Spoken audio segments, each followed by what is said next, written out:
Фатмир Лимани во 2001 година бил дел од ОНА, заедно со Али Ахмети, Муса Џафери, Фазли Велиу, Садула Дураку, Хазби Лика и други. Беше дел од ДУИ околу 20 години. Јавните функции ги извршуваше како кадар на ДУИ, додека еден период беше заменик директор на ЕЛЕМ. Лимани е во роднинска врска со Али Ахмети. И јас сум внук, да појаснам. Мајка ми и Фазли Велиу се брат и сестра, а Али Ахмети е синот на тетката на мајка ми, што значи дека е од страната на Вујковците и ние автоматски го викаме Вујко. Но биолошки Вујко и поблизок ми е Фазли Велиу.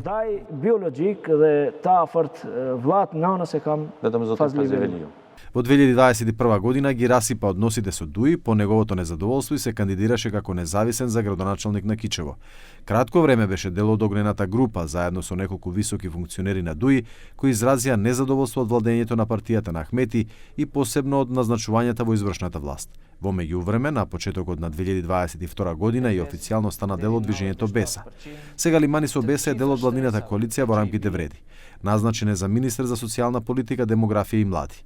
Неодамна на социјалните мрежи беше објавено дека му била одбиена американската виза. Фатмир Лимани не дал виза по Америка. Сигурно тоа не гледа да важно Sot jemi në një ngjarje shumë më të mirë për të ove në çështje politike, do kemi raste tjera për këto komente. Unë nuk do kisha dashur që të. Се обидовме да добиеме одговор од него, но не успеавме. Во меѓувреме, Лимани преку статус на Facebook реши да ја појасни, велејќи дека причината за пречката за слободното движење е тоа што жртвувал се за Али Ахмети. Пречката за слободното движење произлегува од фактот дека жртвува все за да го врата Али Ахмети, заедно со неговите деца и пријателите во неговата татковина, користејќи начини и средства забранети според меѓународното право. Ова нека служи како потсетник дека идните генерации мора внимателно да избираат кому му веруваат и зашто се жртвуваат, за да не се осудат на вечно робство. Ако сакате подетално објаснување, кажете му на Али Ахмети да одбере една телевизиска куќа и ќе бидете поинформирани. По ова реагира и опозицијските партии. Од Алијанса на албанците на села бараат негова оставка.